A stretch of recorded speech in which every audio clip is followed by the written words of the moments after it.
The views and opinions expressed on the Lang and LeBlanc podcast are solely those of the hosts, producers, and guests of the program. They in no way, shape, or form reflect those of any affiliates the presenters or guests represent. From Bean Fate to Balgony, Spiritwood to Strasbourg, we're back with episode 13 of the Lang and LeBlanc podcast. Wherever you're listening today, thanks for joining in. Let's check in on our other half out in Humboldt. How's it going today, Avery? I'm doing fantastic. We're hanging around mid-teens this week, so can't really complain. Could be worse.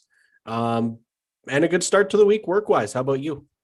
Well, I worked the morning shift today, so it kind of spiraled out of control randomly. I was driving into work on 19th Street, and I started looking up, and I saw a bunch of smokestacks, and I'm like, that can't be off the river. And the smokestacks were kind of orange.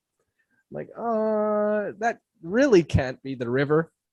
So it ended up being a major fire on Avenue B South, at which I spent most of my shift at this morning.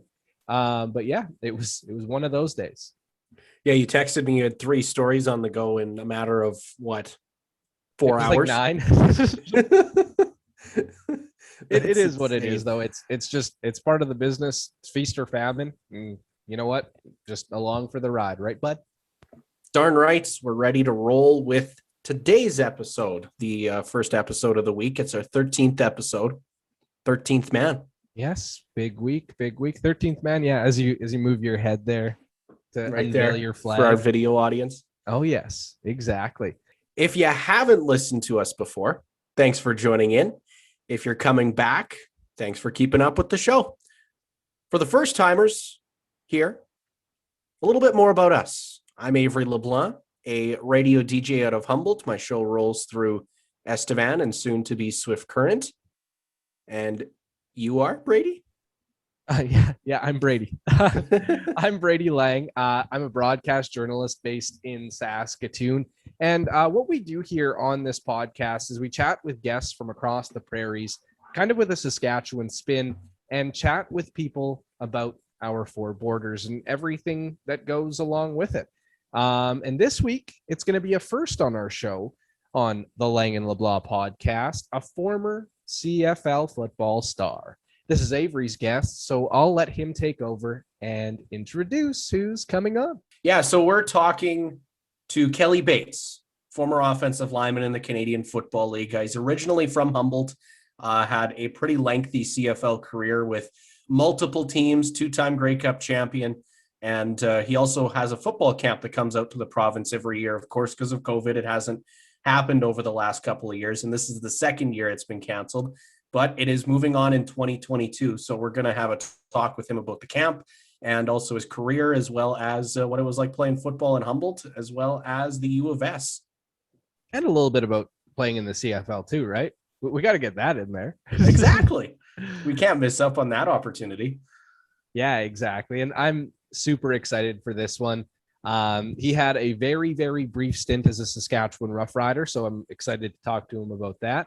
And also playing in Old Taylor Field. We'll see if he has an answer for our Ask Sask question of the week. Yes, that was a good poll that we had. We got a retweet from Fake Gainer, Fake Gainer. Yeah, great guy.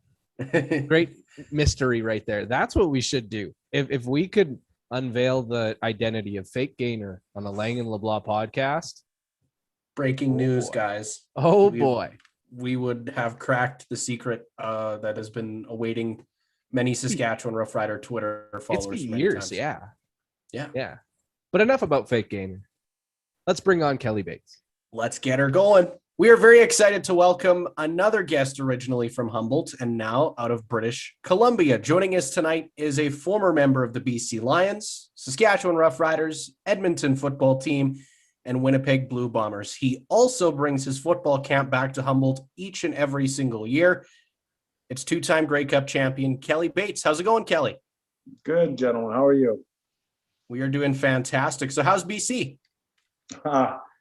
BC is beautiful. It's I mean, It's BC. I love being out here. It's, last year when COVID kicked in and we were sort of all in our, shut out from the outside world for so long, and you start to explore your own backyard a little. And it was amazing how many places are, 15, 20-minute drive from where you live and secluded and just amazing, environments to go out and take a look at. So beautiful as always. The golf courses are open year round, and I like that. And just so our listeners know, can you kind of paint a COVID picture of what BC's looking at right now? Oh gosh, I'm no expert. You know what? My wife is an emergency room nurse out here in the Langley Hospital. We live in Coquitlam. I think our numbers are trending downwards right now, which is good. But I know that ERs are overrun, and it's a scary and real thing. And right now I just sort of focus on what we can control, and that's ourselves and keeping my family safe and doing the best we can to follow all rules and put everybody in a position to get through to the other end of this. Definitely. So I guess, Kelly, let's start off with your time in Humboldt. How'd you get into football, and what was it like playing for the Mohawks? I don't know if I can remember that far back. You know what?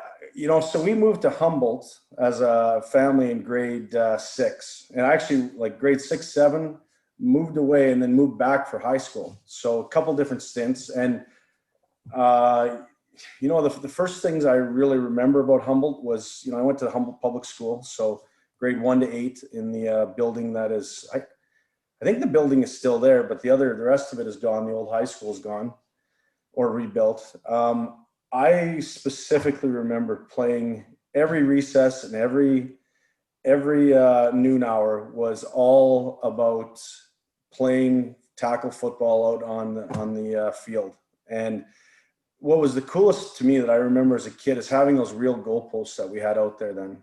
And I just thought that was amazing. I thought every town had that. Just, I assumed it was like that. You got to see the real goalposts that you saw on TV.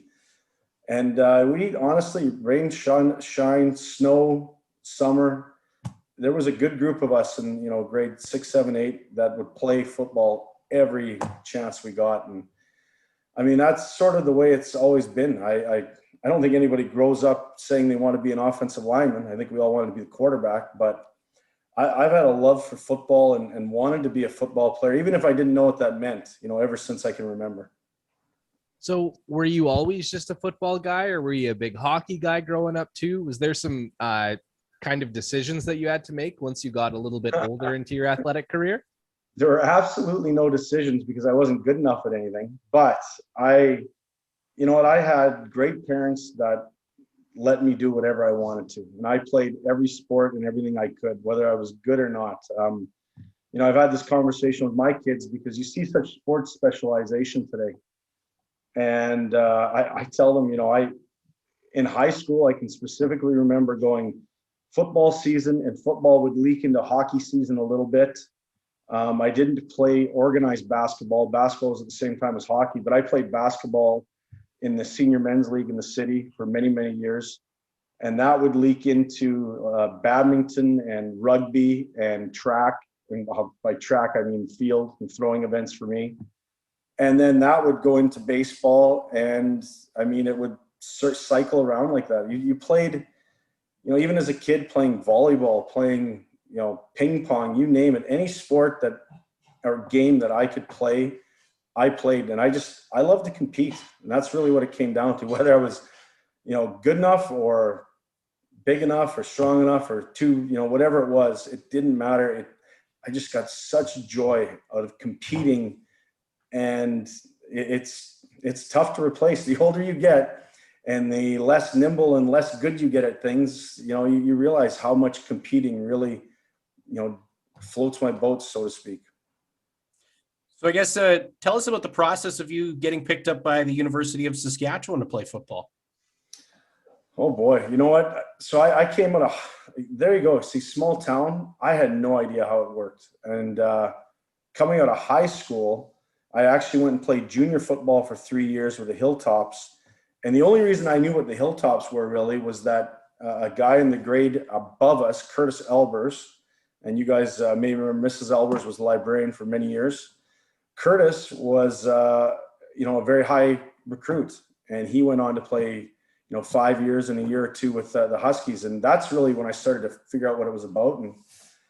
And then we had a couple of kids in our grade, and one by the name of Patrick Morley, who was probably one of the most sought after recruits my, grade 12 year in high school. And everybody wanted Patrick. And I think I was just sort of a tag along, and just sort of got added into it. Myself and another guy by the name of Chad Bankowski, and all three of us went out to Senior Bowl, and we went out to the Hilltop camp, and we made the team. And that's where it started. And, we had a great coach. His name was Dave Hardy. And, Dave is actually now the chief operating officer for the U of S for the Huskies. And, Dave was my first post-secondary coach, and, he was amazing. A great motivator, great speaker.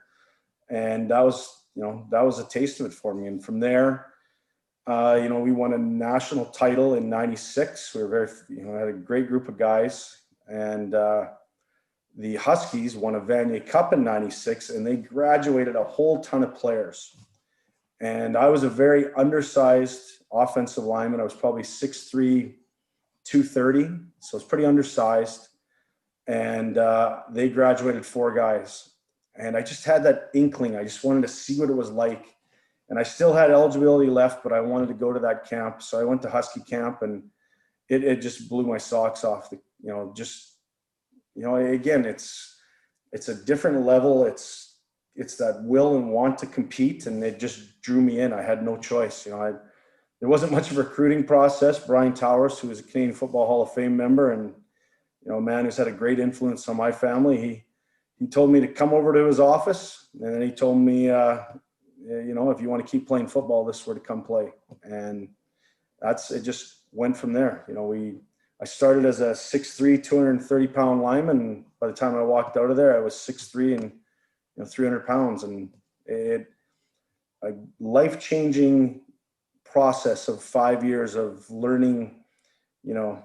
Sport is important, but if you don't focus on the whole picture, you're only going to go so far. And it was a great experience for me, life-changing. And can you talk a little bit about your 1998 Vanier title?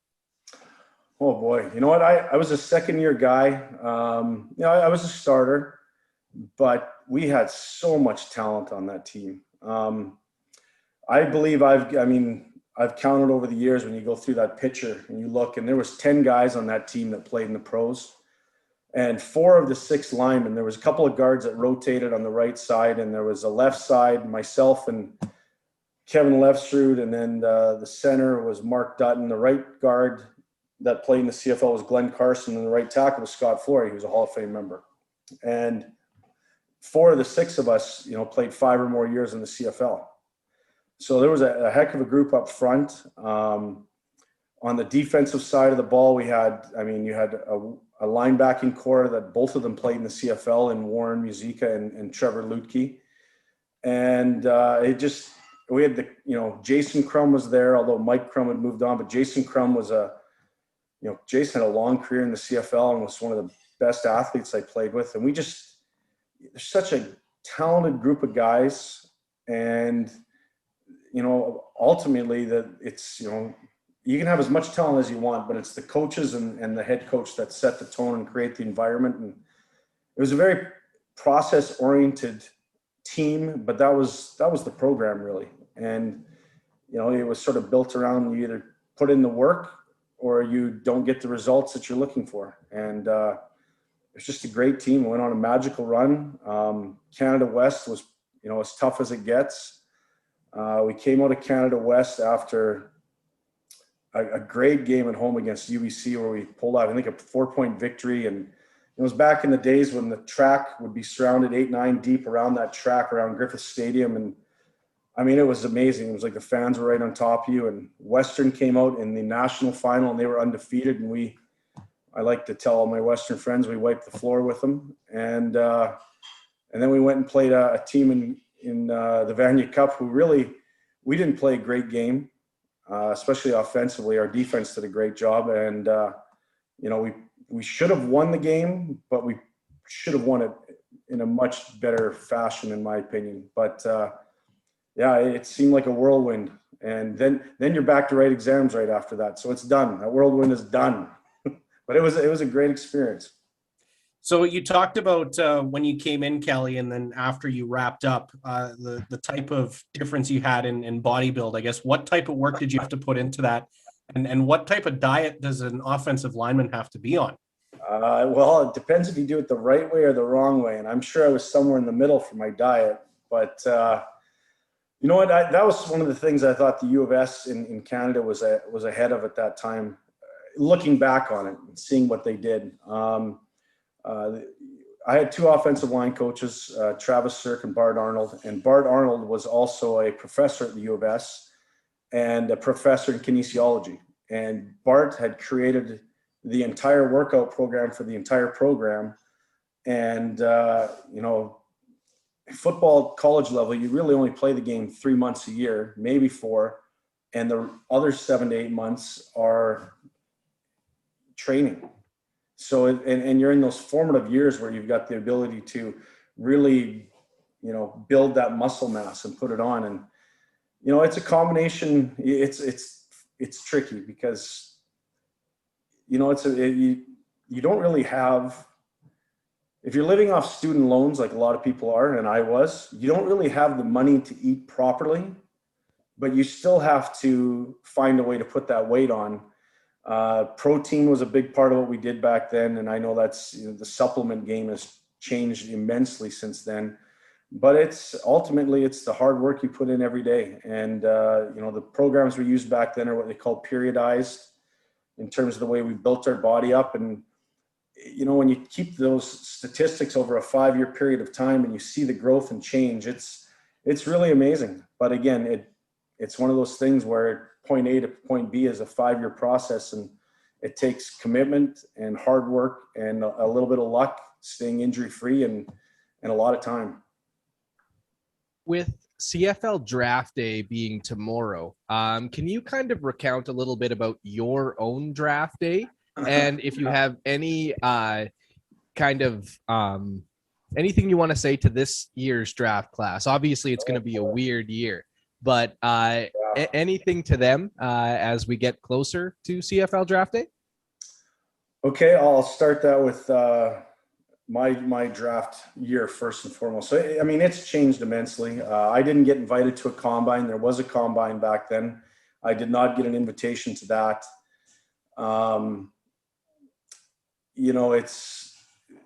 Everything is instant today, and back then it wasn't. And it's actually, I was reminded this year because I just did a little interview a few days ago about that this is the 20th year since I was drafted.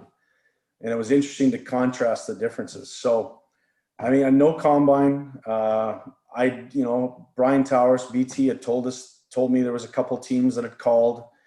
I look back on, having been a Canadian draft coordinator with the Lions, and just having gone through the draft process again with the Lions, that's just part of the process. So I'm sure those phone calls, whether there was a lot of interest or not, I was told that one of the things that made me a plausible draft pick is that I could long snap. But I honestly had no idea if I would get drafted or not. And on that particular day, I actually had a final to write over in the old education building. And I spent the majority of the day, very few people had their own computers at home. Laptops weren't a big thing. And those were the days when you'd line up outside the computer lab and wait to get into it and then go on and log on. So I had to write an afternoon final. I spent part of the morning on the computer watching the draft go, round 1, round 2, and then I had to go study. So I headed to I want to say I should have went to the library, but I think I went to the lounge where it's way easier to study. And, whatever round was, I think it was the last pick of the 4th round, 32nd overall.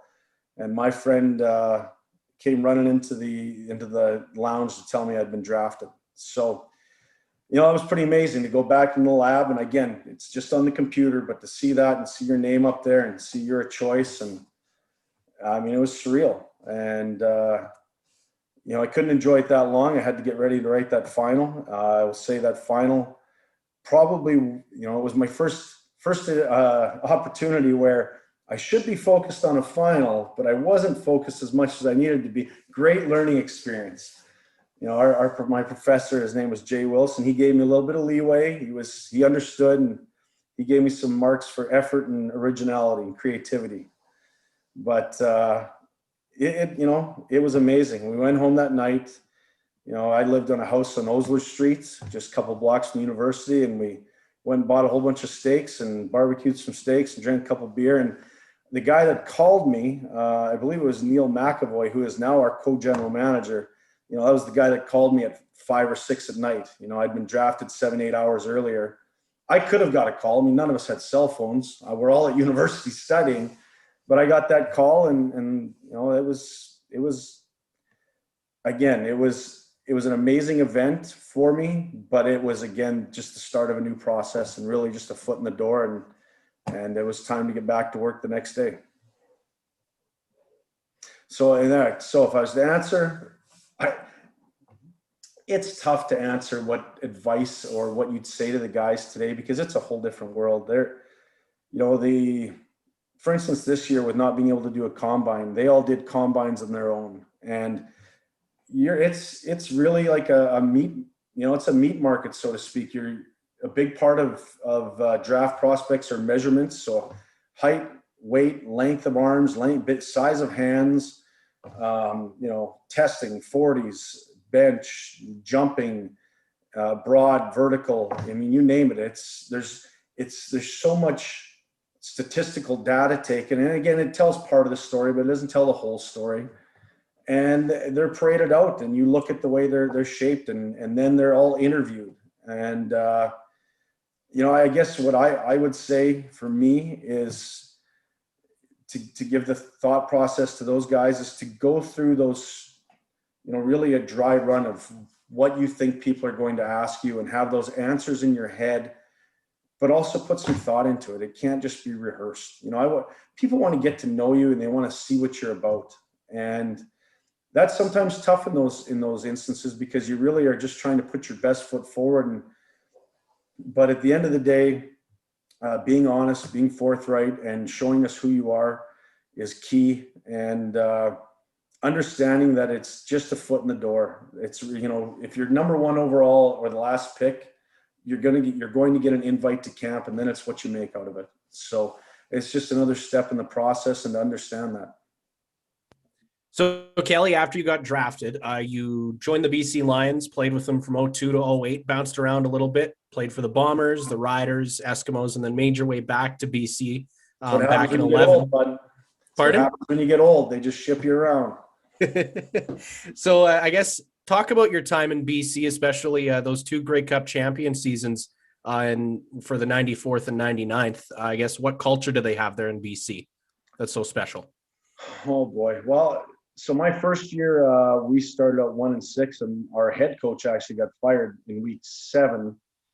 And then my offensive line coach got fired after week 9, and they brought back the old head coach to coach the offensive line. So that was my experience entering the CFL. I mean, I'd never seen anything like it. So, we actually ended up, I think we finished 9-9 and made the playoffs and lost in the first round. But it was a great group for me to be a part of, because we had a really veteran-laden offensive line. We had a Jamie Terrace who, played 16 years, a guy that I knew because he was a Saskatoon boy, in Corey Mantika. I mean, I didn't know, but knew watching him, because you always know who the Saskatchewan guys are. And then further that, when they play the same position, I actually ended up living with Corey and his family my first year. And we just had, Dan Payne was another 10, 12-year vet. And it was an amazing group of guys for me to come into and just sort of keep my mouth shut and learn from, and build myself up under, taking the experience from getting to learn from these guys. And, at the end of that year, our coach was, and GM, everybody was sort of let go. And then you have no idea what's going to happen. You're starting to find out what professional football is about. And that was when, Mr. Bob Ackles had been hired near the end of that year. And he brought in Wally Buono the next year. And Wally brought a bunch of his staff from Calgary. And I would get a coach by the name of Dan Durazio, who would prove to be, a great mentor, a great friend, and a guy who coached me for 6-7 years, and who then I would coach with as a colleague after. And, the environment doesn't change all that much for the offensive line, because it's a position where it's about grinding. It's about putting in the work. It's about, creating confidence through preparation. And that only comes from hundreds of reps and film study. And, Dan obviously brought a different level of that to us as an offensive line coach. And, it was just an amazing experience, and something that I brought forward with me now as a coach. And Wally was a guy is a guy that he has a magical way of creating an environment where everybody feels they're treated the same, and that's consistent, but somehow he treats everybody uniquely and differently. And it's a skill. It's a skill, and it really turned around our atmosphere pretty quickly. Now it doesn't hurt when you bring in talent, when you have a Dave Dickinson. We had a defense that was just tremendous, and, built around guys like Baron Miles and Carl Kidd and, Otis Floyd and Javi Glatt. And then our front four in the defensive line was, to practice against those guys every day, and Tyrone Williams and Aaron Hunt and Cameron Wake and then Brent Johnson. I mean, you practice against that every day, and you bring out that, again, it comes back to that compete level, and the want to not be made to look stupid by those guys makes you better at what you do. And I think that just cultivates an atmosphere of the want to win. And I think we probably went to a Grey Cup probably around the time that group would have thought to in 2004 and lost. And I think if you were to ask the majority of the members of that core group that were together for about 7 years, we feel we should have been in 5 or 6 Grey Cups and probably underachieved as a group. We won the West 4 or 5 years in a row, and we came away with it with 1 Grey Cup. So, in 2007, we went 14-3-1 and went, by the middle of the first quarter, we were down to our 7th O lineman, and we were in trouble. And those things happen. And Saskatchewan had a great game plan. Richie Hall did a great job. So you got to take advantage of opportunities when they come, because they aren't always there. And I think that group of people would tell you we probably underachieved in that span. But at the same time, we had a great group of guys. Our attendance went from whatever it was, 18,000 to 36,000 average during that time. Put a good product on the field, and we pushed each other to be better, and we won a lot of games. I'm just kind of wondering, how was it playing under Wally? And do you have any good Wally stories for us? Any good Wally stories? I got a million good Wally stories. I don't think because you got to remember, I like to tell people when you do speaking engagements, and they always want to talk about professional football. And I like to say, I've been cut, I've been re-signed, I've been fired, I've been traded, I've been rehired and then fired again, and all by the same guy. It was all Wally. So it's, it's a business. You can't take it personal, because if you do, it'll eat you alive. Sometimes great coaches get fired, and sometimes terrible coaches get jobs, and sometimes great players hang on too long, and sometimes great players don't get a shot. It's the old adage, does the right person ever get hired for the job? It's not always ideal, but I guess what I would say, there's some great memories with Wally. He used to refer to us all as, I'll tell you one story. See if I can remember this one. One year, every year out here, I knew I wanted to coach, and I always thought I'd probably be a teacher when I was done playing, but I also had that inkling that I wanted to coach professionally. I just didn't know if I'd get anybody to pay me to do it. So I was coaching community football out in White Rock, and I happened to be coaching Wally's son. And it was in 2004, and I'd come into the camp, and I'd earned a starting job when I probably wasn't projected to be a starter. And I'd taken it away from a vet, and I'd started, and I was playing really well, and I tore my knee up in practice. So I went into a surgery. I got a surgery. They said, we're just going to clean it out, and you'll be back in a week. I thought, okay, that's good. You know, as a young guy, as a guy who just become solidified, I mean, you don't want other people taking your reps because you don't want to lose your job. And, you know, suffice to what they say, you can't lose a job to injury. That's complete and utter BS, because you can lose a job to injury. It's what have you done for me lately? And that's the way it can be. And I went under the knife expecting to be in and out. And when I woke up, they told me, you know, sometimes you wonder if they really understand. They did the right thing. I'll preface it with that. But I came out and they said, I remember waking up and they said, great news. We were actually able to repair your meniscus, which we never usually can do on a person of your age, but no weight bearing for 6 weeks. And I almost broke down. Like, I can remember sitting there and that news being sent to me. And I thought, all I could think of is I'm going to lose my job. And I sat out for 6 weeks, and the team the team did what they did. But when I happened to start to get closer to healthy, my spot was still there, and it was mine to come back and take. But I probably pushed it. I was supposed to be non-weight bearing for 6 weeks, and I was back on the field in 6 weeks. And I probably pushed it pretty too much. And I finished one game. And after that particular game, it was on the old BC Place turf before they got the AstroTurf, and that stuff was like pavement.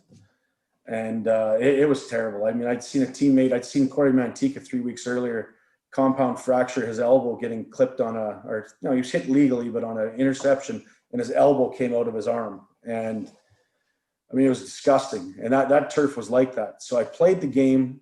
It was against Winnipeg. So I lined up against Doug Brown all day. Tough game, very, physical. And when I went to get out of bed the next day, I stepped and fell on my face. So my leg wouldn't hold me. And I had to go coach this community football game. So I went and stood on the sidelines, and Wally is over on the other side. And I happen to have my dad and my brother out at this time, and they've come to watch. So I'm coaching this game on the sidelines, and I can't move. I'm just going to stand there. I said, okay, if anything comes towards me, I'm done. I can't do anything. So sure enough, something happens, a run play comes at me, and this group of 3 or 4 people come right at me off on the sidelines, and I literally just fell over them. I couldn't move out of the way either way, couldn't move. I just fell over them. The rest of the game goes on, finishes it. I come up after, and the first person to meet me is Wally and his wife, Sandy. And my dad comes over, and, I had not introduced my dad yet, so I introduced my dad and my brother. And the first thing out of Wally's mouth isn't, how are you doing? How are you feeling? How did my son play? It's, how come he fell over in that group of kids over there? That's the first thing. I was like, Kelly, what are you doing? Why'd you fall over on those guys? I'm like, Wally, I can't walk right now. Leave me alone type thing, and it's just, I will say this, the man knew how to push you. It was interesting, contract negotiating with him. My first contract, I went in to negotiate with him, and he basically tells you, how bad you are, but then says, now sign this. So it's a conflict of interest, because he wants you, but he wants you at the cheapest amount of money he can get you. And then as you establish yourself, then he wants you, but he doesn't want to talk bad about you in the next contract, but he needs to tell you now he's only got so much money he can give you. It was some of the best opportunities to learn what it was like to do things like that, doing it with him. He's a unique individual. There's a reason he had so much success, and honestly, I have a million stories, but it's, I feel very fortunate having been able to both play and work for him as a coach. So who was the biggest trash talker in the trenches, Kelly? Who was someone that chirped you? Yeah, when you played. Nobody's going to remember when I played, but I would tell you that the biggest trash talker would have been Adriano Belli.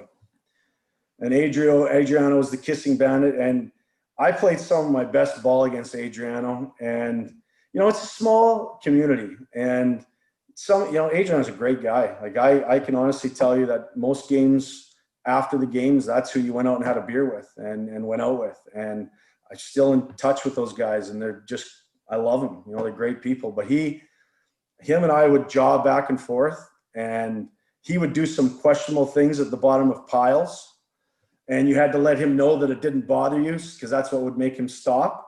And then you would just trash talk him on the field and beat him. And but he was a man of his word. We literally halfway through a game put a stake on the line that he would get nowhere near the quarterback, and everybody heard it. And at the end, he walked up and he goes, "I owe you a steak." That voice he has, and he was probably the best. And he is a great player. He was one of the best. So powerful, so strong, and just a charismatic, a real character in the CFL. A guy that I think people remember for many years. But he was a great trash talker. Can you talk to us a little bit about your short stint as a Saskatchewan Rough Rider? Yeah, I could. It was very short. Oh boy, here's a thing where an athlete thinks he can do something that he just can't, and it's pretty. I understand it now, and it was probably pretty devastating at that time, not because of where I was, but what I realized I couldn't do. I had played the left side of the line for my entire career, except for my first year, and I now understand that with that comes a balance in your body and what you create. I literally thought that I could switch to the right side, no problems, no issues. And that's when you see guys that can do that and not struggle, and you realize how impressive they are. And the year before, I'd gone to Winnipeg. I got traded to Winnipeg right before the season, and I played 6 games there, started them all at right guard, and I played okay, some better than others, but that was my first, introduction where I'm like, oh my God, this is a lot different. I got switched back to the left side for a half a game with an injury, and it was like nothing had changed, and it just all came back. But I really struggled on the right side, and it was a body balance thing. And after 6 games, I had a disagreement with the head coach on philosophies and things of that nature, and the O-line coach, and I got told to leave the city and go somewhere else. So I went somewhere else and got my paychecks shipped to me. And I thought that might probably be the end. But, a few weeks before the Olympics, I had a guy representing me by that time. And he told me that Brendan Taman and the Rough Riders were interested. So I flew out and I met with Brendan. I met with Ken Miller, and they said, we envision 3 old crusty guys playing in the middle. You, Jeremy, and Gino. And they said, we have a couple of guys that are good too, and you're going to compete with them. But this is something we envision. We think we would like that. Do you think you can do it? And I said, yeah, I can do it. And I struggled. I thought I had it, but moving to that right side, again, it just was something that I did not do well. And I had a very lackluster training camp, and I got put on the injured reserve and was basically just a guy that if they had injury issues, I could get brought off. And when the 8-9 game came close at the end half of the season, I went to Ken and I said, Ken, I'd either like to play or get traded. And I understand why I haven't. I get it. I mean, you're not going to send a young guy who is playing the same level as me and could be playing better. You're not going to sit him down when I'm over the hill. I get that. I mean, there's way more ceiling in that guy. So he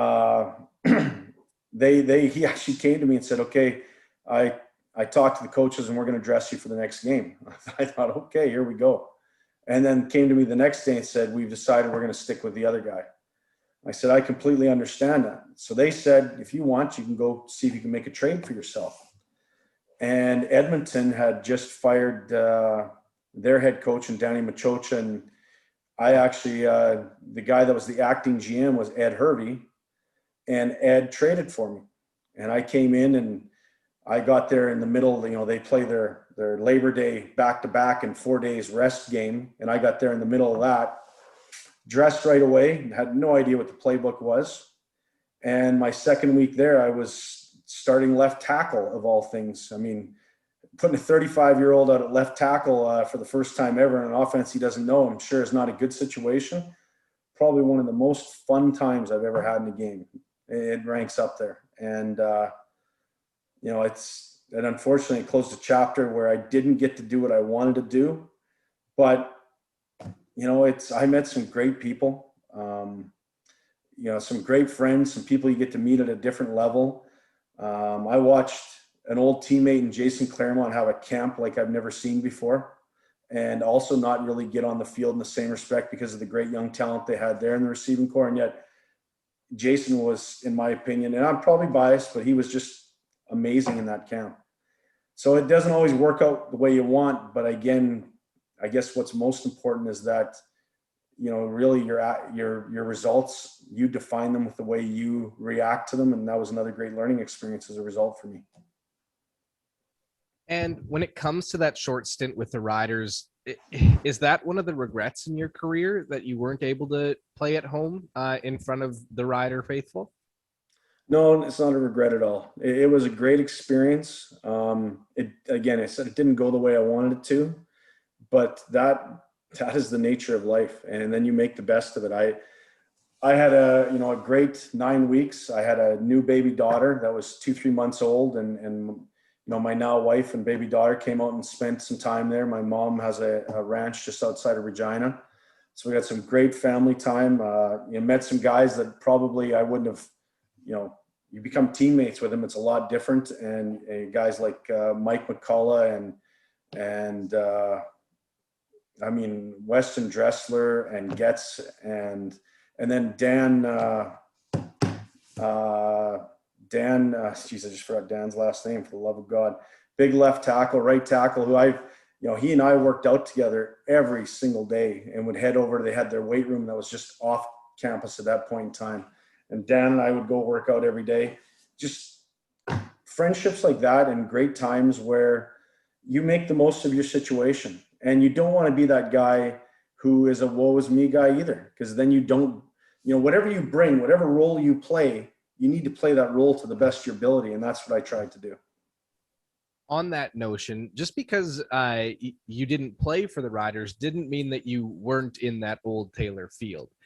We have a segment here on the Lang LeBlanc podcast called Ask Sask. So this week we were asking people, what do you prefer?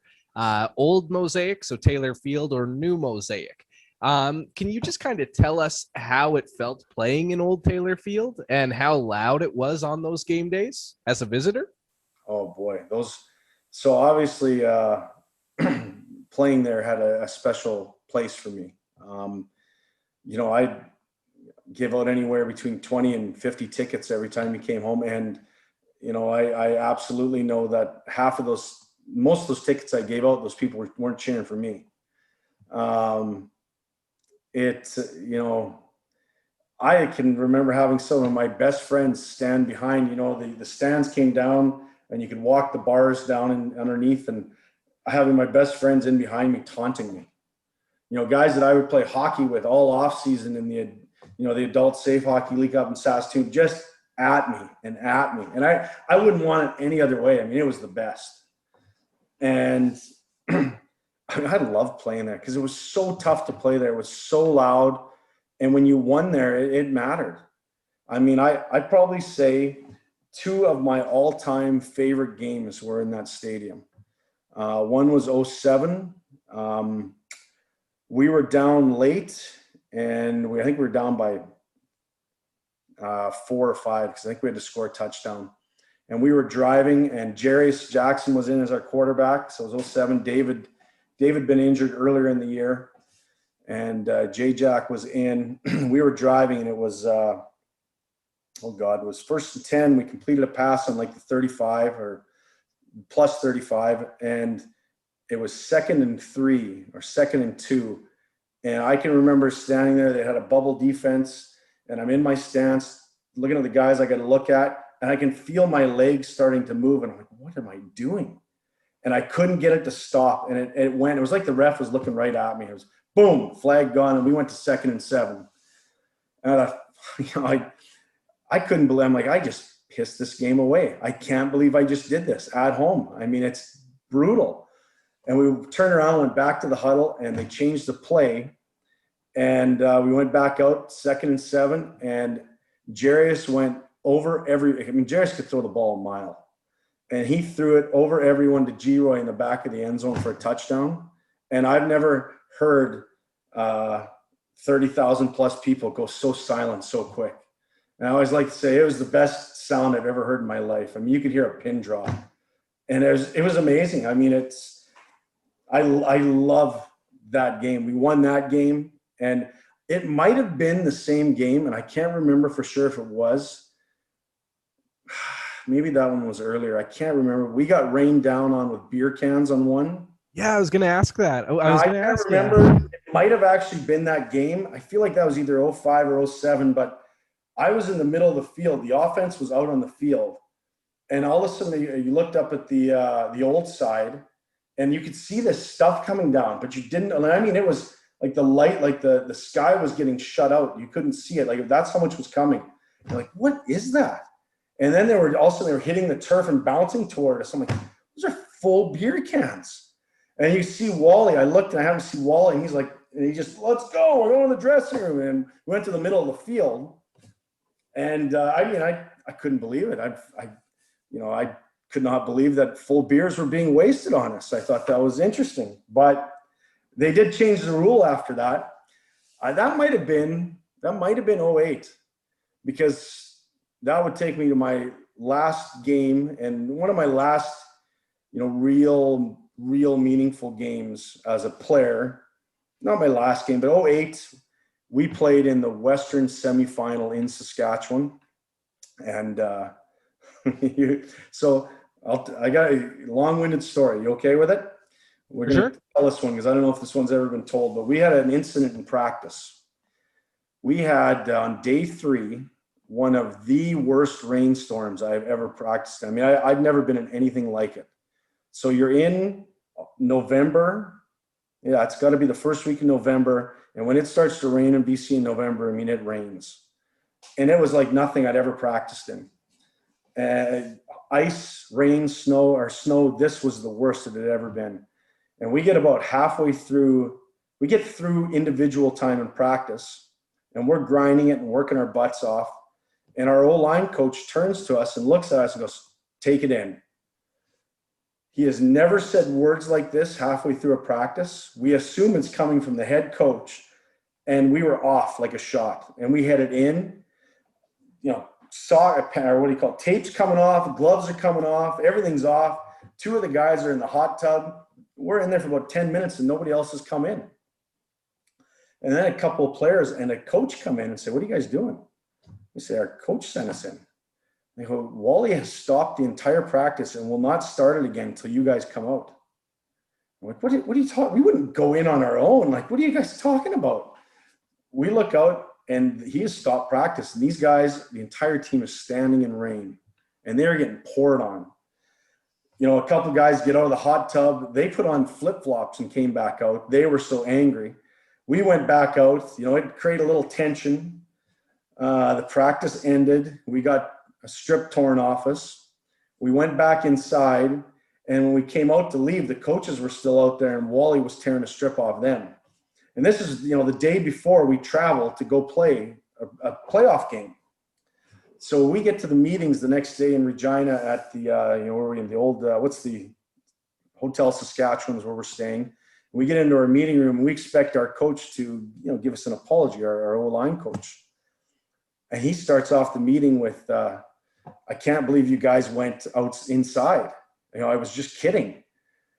Well, if you were just kidding, come get us. We were in there for 10 minutes. So right there, it actually brought us together as a group, and we called this we decided that we were going to do something. We were going to win that game the next day. And at the conclusion of the game, the Riders had a big hot tub in the end zone.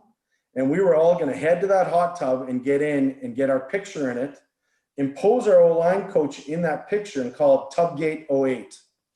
And that's what we were going to call it. So we play that game, and it is a vicious and violent game, and it was just a great game to be a part of. The Riders played so hard. We played hard, and we came out with 6 or 7 minutes left or 5 minutes left, and we drove the length of the field and kneeled on the 1 yard line to win the game. Unfortunately, it was the 1 yard line game. That was the opposite of where that hot tub was 90 yards away. But you can see it. We all turned, the O-line turned, and we trucked it. And by the time we got there, they'd start to put the lid on, and we threw the lid off. And when security came over and they started to get on us, we're like, we just need this picture. It's nothing to do with you guys. We need this picture. Beer came flying down on us. We didn't really get our picture. But it was, one of the most memorable games I've ever played in. And then to add that little backstory to it and the way the guys came together, and, it was a reflection of that team. You have a little fight like a lot of brothers do, and then pull together when it counts most and win a huge game. And that was a big playoff victory for us on the road. So have you seen the new Mosaic Stadium yet, Kelly? Yeah, I've coached in it. I coached in 2018 with Edmonton in it. And it's beautiful. It's an amazing, it's the, premier building in the league now. There are honestly, there are some amazing stadiums in our league now. And that one, when you walk into it, it's state of the art. And I haven't even seen the guts of it. I've seen pictures in all of the from the meeting rooms to the rehab and the training facilities. It's state of the art. It's absolutely amazing. And Regina and Saskatchewan should be so proud of that place. It does our league awesome, and we are spoiled to have it. Another thing we wanted to ask you about is breaking the Grey Cup. When you lifted it, I guess. How did that happen, and what went through your mind when it happened? I definitely caught off guard. Didn't expect it. I got it handed to me, and it was when people say lifelong dream, I don't know if I'd call it a lifelong dream, but I knew what the Grey Cup was from a 3-4-year-old. And I thought it was the most amazing trophy in the world. And maybe you don't dream of lifting it up until it really starts to sink in. You may have a chance, but it's when your father instills the love of the game in you and you grow up, you know what it's like. And when you grow up in Saskatchewan, and it's just, you went all those years without one. And when the Riders won in 89 and seeing, Roger Aldag and Bob Poley lift that thing up and thinking, wow, that would be amazing to do that. And all of a sudden it gets handed to you.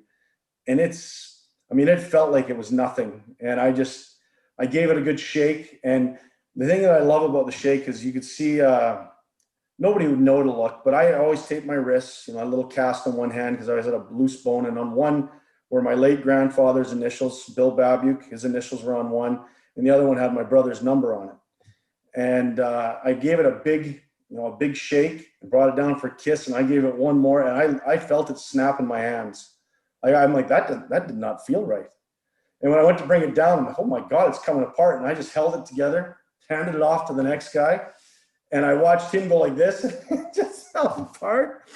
And I thought, oh my God, I got to own that one. That one can't get blamed on someone. It did really break. So, our guys, true to who they are, our team, it was more cup to party with. And that thing went around our dressing room and our guys, they were just such a great and amazing group of players. And I played with a guy named Bobby Singh for a few years, who was probably one of the most talented O-linemen I played with, such a great athlete.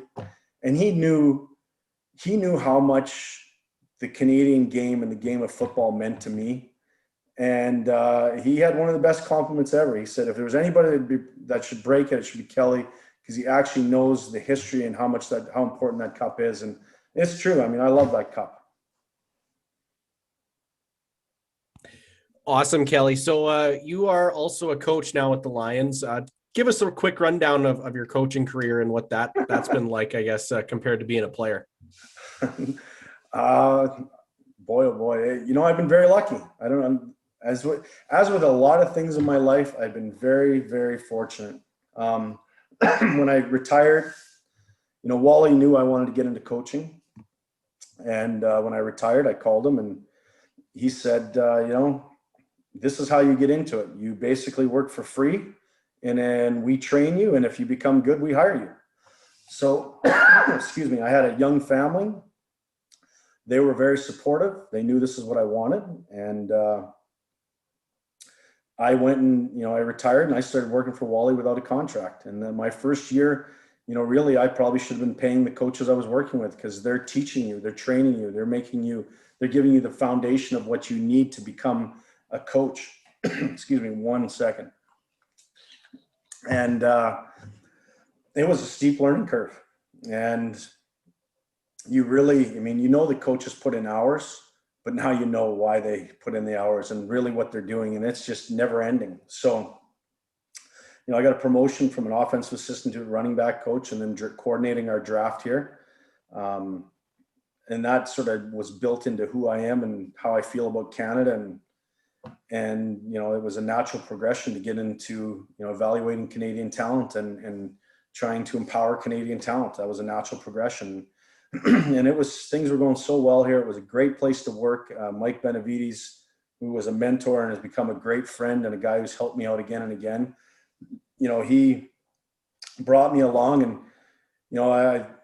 football isn't always fair. It isn't. Just as in life isn't fair. Benny went 33-21 as a head coach and doesn't have a job as a head coach right now. He was very successful. We didn't have success in the playoffs. And as a result, we lost our jobs. And, that's, again, take the good with the bad and how you react to it's what's most important. I probably got the job at Simon Fraser as a head coach out of default. They sort of messed up their hiring process and I lived close by and Wally gave me a great recommendation and I got that job. And I'd like to think if it was a youth sport job, my familiarity having come up through a program of the stature of the U of S would have helped me greatly, but this was a whole different world in the NCAA and the NCAA competing within Canada from a recruiting standpoint. It was, and then you add in all of the, I don't know what you'd call it, nuances, red tape, hurdles that you have to jump, within an institution that, and how they deal with their sport programs and you find out just how important, the team environment is. And that was another steep learning curve for me. And, you learn on the fly, you make a lot of mistakes. You hope that those mistakes can allow you to grow. Unfortunately, 4 months into my tenure, the guy who hired me was, resigned or stepped down, under cloudy circumstances. And now I was actually without a boss for my first year as a head coach at that level. And you find out that the collegiate level, it's different. It's, it's all about recruiting. Recruiting is your lifeline and your bloodline. And it's different. It's a lot different than the pros. And that was a learning curve as well. So, you at the same time, you get thrown all these curveballs and it's a lot different, but at the same time, it's a great learning opportunity. And I think you probably hear a lot of head coaches say this, that either get fired or don't have success their first time and that they do it different, their second time. And I think that's true. I think you have to reflect when things don't go the way you want them to. And, there's a lot of things you probably don't agree with that were said about you, but at the same time, if they were said about you, there has to be some type of truth in there. So reflecting and owning, mistakes and success, and being willing to adapt, change, and become better at what you do or different, but really fighting to improve. And I think that competitive level that you always have, that want to compete, does that for you. So that was a bit of a, it was a different experience at SFU, but one I wouldn't trade for anything. And, really getting the opportunity to get back in the CFL in 2018 in Edmonton, which again, it's just funny how amazing how small the world is. I moved to Edmonton for 6 months with Mike Benavides, and our families stay back here and sort of look out for each other. And him and I lived together there. I end up working with Jordan Maximic, who after the 19th season is now our OC out here. And we've established that relationship from working together for a full season. And, we're going to be much better off for that. Ending up back here, it just shows you how crazy the CFL can be. Nobody picked the Lions to start out, 0-8, 0-9, really, I guess 1-8 to start the season in 19. I got a phone call I did not expect, and I was literally 2 days away from starting a full-time teaching job. So that phone call came, and to be honest, I got offered the job, and I turned it down. I said, you know what, I'm going to stick with this stability. It's about my family, and they came back and offered me a better job with more security, and really the job I'd always wanted. And I'm, again, so lucky, such a supportive wife and family, and they said, go do it. So that's how we've gotten to where we are now. There's no guarantees it's going to last any longer than the season you're in. And we've been working our butt off to prepare ourselves and be ready for when this season starts up. So one thing you've done is bring your coaching back to Humboldt. And obviously that's through the Kelly Bates camp. I guess talk about that a little bit, and I guess how many years it's been running and bringing it to St. Pete's. Yeah, it's, I believe, I mess up the timeline all the time, but it was either going to be 15 years this in 2020 or the 15th year was the year before. I always mess it up. I just want to make quick mention. Today is actually the 6th anniversary of the tragic accident of the 3 young men that got, their lives taken away on the way home from my camp in 2015. And I'd seen a post from one of the young men's moms online, and I still in touch with her, and she actually was going to come out to the 2020 camp to deliver the award that we have named in the names of the boys, and Justin and Christian and Carter. So yeah, today is that anniversary, 6 years, and that was a life-changing event for many, many people. But I just wanted to make sure I made mention of that. The camp itself, it's happened and began because of Sean Gardner, and really because of many great volunteers from that community. And that's what makes Humboldt. They've got such a strong core of people that, as you've seen through the Bronco bus crash and many other instances, people that step up and are the backbone of that community and really show how much they care about human beings. And Sean came to me in 2006, I believe, and said, would you be interested in doing this? And I said, yeah, not really knowing what I was getting into. And it's been just, again, a very fortunate opportunity. The first year we held the camp, we sent out these pamphlets around the province, and 69 kids showed up, and I thought, this is amazing. And then it just sort of took off in my head. I'm like, let's make this let's see if we can take this to another level. And it became, I took it over, and it became like a business for me, but I get to learn on the fly and start to learn what putting budgets together is like, and what coordinating people is like, and how going out and getting sponsorship dollars is like. All these things that I would eventually have to do as a coach, I got this great opportunity to do while I was still a player, and it really took off. And I guess the best part about it, and the thing that makes that weekend so great, is that I get to come back to Humboldt. I get to come to a place where still a lot of the teachers that taught me and had to put up with me as a high school student are still around. I get to visit with those people, and it fills me full of such joy. It's hard to describe, but it's such a selfish thing in some ways. People say, oh, you're bringing a camp back and you're doing, but you get back so much more, and you meet people from the community that you've both known and not known that step up every year. The last few years, Scott Kennedy and Rick Bergerman, I used to hang out with Rick and his younger brother when I was in high school. Now these guys have kids coming through my camp, and, they're coming out to mow the lawn at St. Pete's and help create this professional football atmosphere for these 100 kids from throughout the province. And the camp has really got, it's known for the way it's run professionally. And it's not just one person, it's a whole conglomerate of people. And it all comes from that community. And it's really, I wish people could experience it and come out and see it every year, because it is a unique experience, and it's one built from the, it's built from the actual love and joy of the game. It really is. So one thing that we were asked by a listener, just looking for her name, Zimmerman.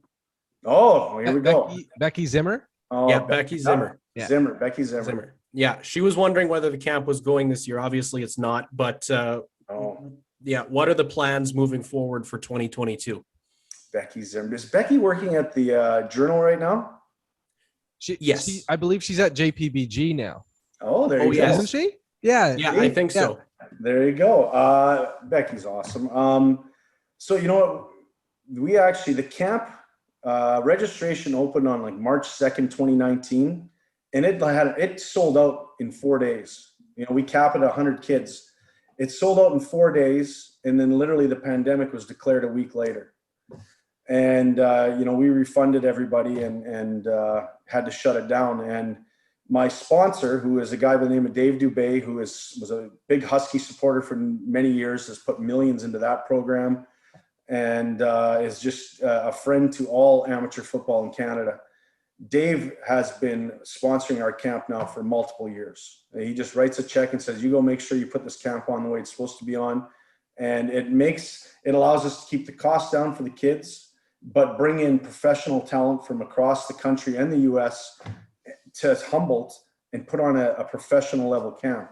And Dave said, he goes, push it to next year and the money is yours again. And then this year, I mean, the same thing happened. I just didn't feel it was safe to proceed. And obviously, it isn't. And we canceled it again. The goal is to still come back next year. I guess we'll find out how relevant the camp is. It's football, Sask and Saskatoon minor football. They do so many great things. And this camp is, a complement to that. And if there's a place for it, it'll take off and it'll continue to go. We'll try and we'll see what the registration is like. Awesome. And of course, when you played the game, it's probably a lot different than how you're teaching it now, hey? It changes. Sometimes coaches get in the way of the game. I can tell you that much. We get, you give us too much film time and, things look amazing on a chalkboard, on a whiteboard, but that doesn't always translate to the field. And, if my coaching philosophy is probably a little bit like the way I played. I was a pretty technical player, but at the same time, aggression, my thought process and my philosophy is always that aggression can make up for so much on the field. And you really want to put your guys in a position to be the hammer and not be the nail. And that can be a touchy situation on the offensive line where you pass block so much. But you want to, that's our philosophy. We want to be the hammer, not the nail, and we try to make ourselves as aggressive as possible. So it hasn't changed in the respect that the rules have not changed a lot for offensive line play. They're taking cutting out of the game, which, it's a player safety thing. And, if I put on my player safety hat, I'm saying, okay, this maybe is a good thing moving forward. But my coaching hat and my playing hat, I made a living at it, and I love that stuff. It was part of the fabric of the game then. But things evolve and things change, and we have to adapt and change with it. I think that our rules are moving forward, or towards closer, or not towards, but they're moving in a way that player safety is always at the utmost importance. And as that happens, we just have to adapt and find other ways to coach and play this game. Awesome. Brady, you got anything else to ask? I think I'm good. Thank you so much for. Oh, you guys have heard so much BS for so long. It's done. Well, we took up all your time, right? That's okay. Awesome. My kids are happy I'm not upstairs. They're good.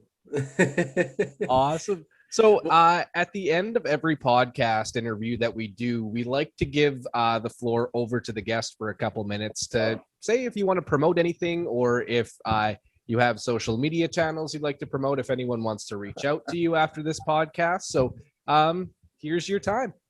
You guys are talking to the wrong person. I do have social media. I've got Twitter and Instagram and all those things. I guess the kids say I'm verified on those things. So if you look me up, you can find me pretty easy. I got a blue dot and a blue check mark.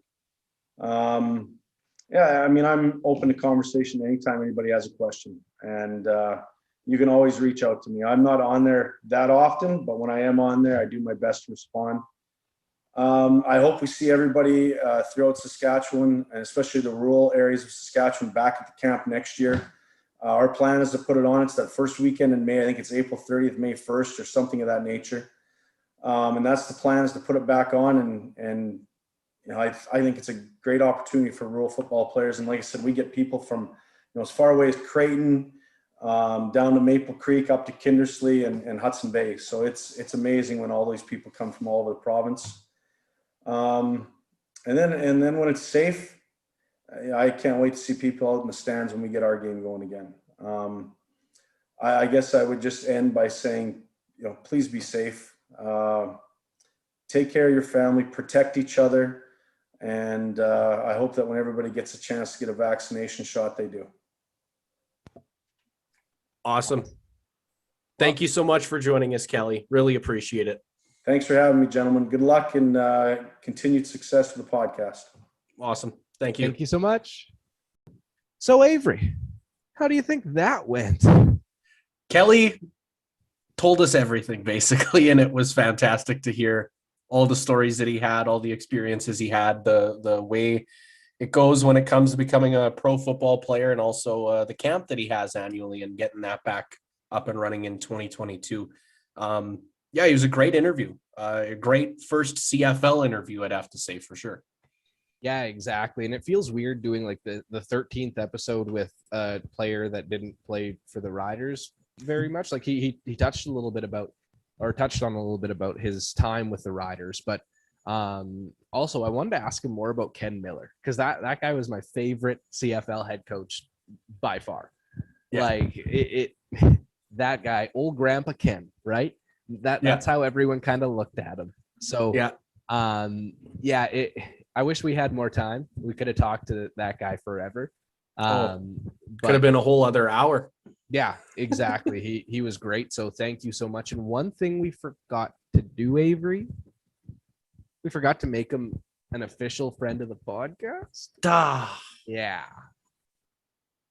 So we'll make it official. I'm hoping he re-listens to the podcast at least. I'll be sure to send it to him. So Kelly, if you are listening right now, thank you for coming on, and you are another friend of the podcast on the Lang LeBlanc Podcast. And I think now, would he be our 10th? I have a piece of paper here. I think it's 10th, right? Yeah, it would be around there. Yes, from my filing system that just fell on the ground. Eventually, we're going to need like a big whiteboard just to keep track of how many we've got. Yeah, exactly. But yeah, he's going to be number 10. So yeah, thank you again, Kelly, for coming on. And we are very sorry for not making you a friend of the podcast. Zach is sitting at home right now. If he's listening to this, he's just shaking his head because he's the creator of the friend of the podcast kind of thing. So we're sorry, Zach. We're sorry, Kelly. We're going to continue on though. So we've had a pretty busy few weeks. We kind of changed our show into 2 shows in a weird way. We're not talking as much at this portion of the podcast anymore, just because we want to give our listeners everything we can when it comes to our guests. So there are going to be a little bit of scheduling changes moving forward, but at the same time, they're good kind of scheduling changes. I'm going to be coming out with an interview series, like I kind of talked about last week, just in and around Saskatoon. I have a full week off of work, and we live in a pandemic right now, so there's not much I can do. There's not much where I can go. So I'm going to sit at home and talk to people on Zoom. So I'm really excited to get that going and have kind of things banked so we can tease it a little bit more and really make sure the listeners are not just understanding who our next guests are, but they're getting excited about that next guest. Whether that be a small promo in the middle of the week, teeing it up, that kind of thing. But I'm really excited to see where things go, and especially with Sask Saturday night, because that's been really fun, Avery. It has been a blast doing Sask Saturday night, and it just gets better and better so far. The last 2 episodes that we've had, we always have some good laughs in there, and we want to get to a point where we can maybe bring the occasional guest on, even for Sask Saturday night. And yeah, banking interviews, that's definitely going to be a huge part in teasing you guys a little bit, and hopefully it reels you guys in. Yeah, exactly. And the interviews might not be as timely. Like, we're not going to be talking about current events that happened yesterday and then show it to you guys in a month. That's just not going to happen. It's going to be more not profiling, but profile type interviews. So basically talking to people that may be journalists in Saskatchewan and how they got there. Could be part of the sports scene, could be part of the music scene, it could be part of just Saskatchewan in general. We have so many interesting people to talk to across our province, and we're going to give them that time. And we're really glad that our listeners are going to be along for the ride and keeping this thing going. So it's been a busy few weeks, but it's been a really rewarding few weeks, I think. Yeah, it definitely has been rewarding. We want to thank everyone who stuck around this entire time. Obviously, it's been a ongoing process of building the show and getting it up to a point where it's at a good quality for you guys, and we're continuing to grow that. And obviously, we're working hard after hours. We're putting in our own time to this, and it's a blast every time we do it. Doesn't matter how late we stay up to talk or edit or whatever it is. It's a blast, and we're just happy to have people listening to us in this whole process. Yes, exactly. And if you want to keep track of us and make sure you don't miss anything, make sure to subscribe to us wherever you get your podcasts, whether that be Apple Podcasts, Google Podcasts, Podbean, whatever you want. Also on YouTube now, you can subscribe to our YouTube channel. We're going to continue to bring the video podcasts out. Might be looking a little bit different in the future, but we're going to continue to bring that to you guys because I think that brings a whole new element, right? And it may not be something that you can sit through all at once, but at the same time, if you want to break it into portions, fine. If you want to, watch half of it, take a look at your timestamp, 23 minutes, 36 seconds. Okay. Transfer that over to your phone, go for a walk, do whatever. Just please listen to our podcast when it comes down to it. But yeah, also when it comes to our social medias, we have a new one. It's TikTok. How do you think things are going there, Avery? Good. You're getting real creative with it. I got to start posting on it. Yeah, you did the first one with the lawn, talked about that, and then we also had I still don't get why people like that. I was watering my grass, and Cooper came out and he was like, "Oh, not having this." And then we saw you burning. Then we saw you burning wooden pallets too. Yeah, over the exactly. weekend. Saskatchewan Saturday night. I told you guys I was going to have a bonfire, and that's exactly what I did. I went out there and had a bonfire. Yeah, no, it's a great platform, and I'm excited to interact with it a little bit more. Yeah, exactly. Had some pallets in the backyard, just sitting there. May as well use them. You're not going to move anything with them, are you? What do you have to move in the backyard there? Exactly. Just use them. Chuck them on the fire. Just not all at once. We have bylaws here in Saskatchewan.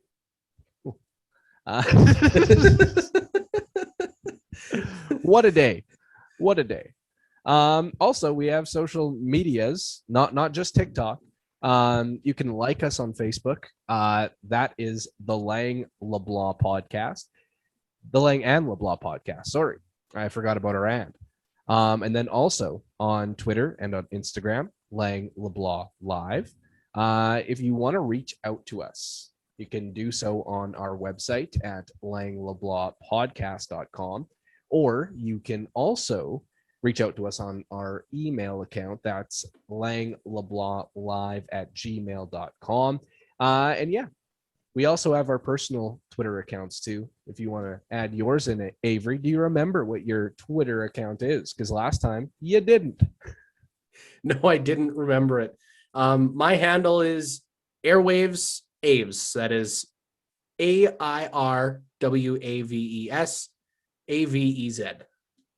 Awesome. And I'm Brady Lang SK. Brady as in Tom. Lang as rhymes with dang. There you SK go. as in Saskatchewan.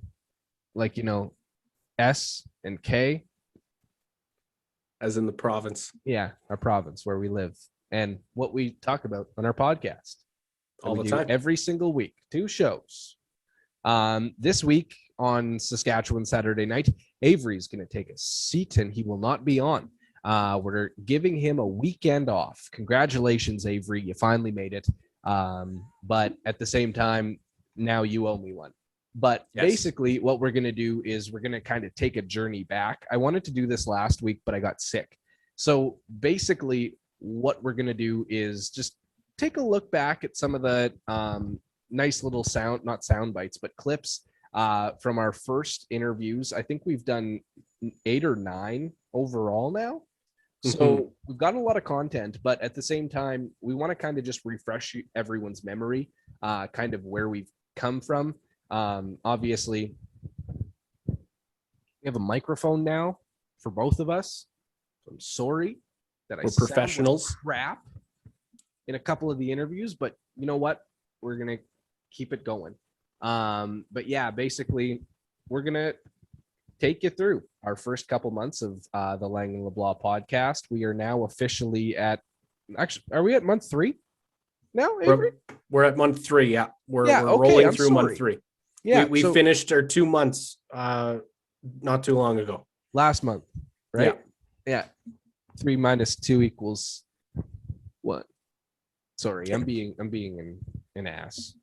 It's been a long day. Monday. Yeah. It's a Monday only. It's only Monday. Yeah. But why? You will be able to see that on our YouTube channel and also hear the audio version whenever you'd like. But yeah, thank you guys so much for tuning into this week's episode. We are going to see you back here on Saturday. Well, not Avery, but I will. So Brady's going to be working his butt off. It is what it is. I got a week off. Why not? Why And not, Avery? We'll scratch each other's back occasionally when it comes to time off. So we'll be going back and forth. Exactly. We're all good. Anyways, thank you guys for listening. Like I said, like us where you can, subscribe to us where you can, and yeah, keep listening to the Lang LeBlanc podcast. Sorry. Holy, where did I go there? That's where we'll end it. Thank you guys so much for listening. Have a great week. See you next time. Bye-bye.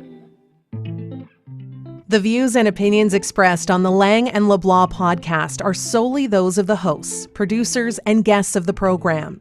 They in no way, shape, or form reflect those of any affiliates the presenters or guests represent.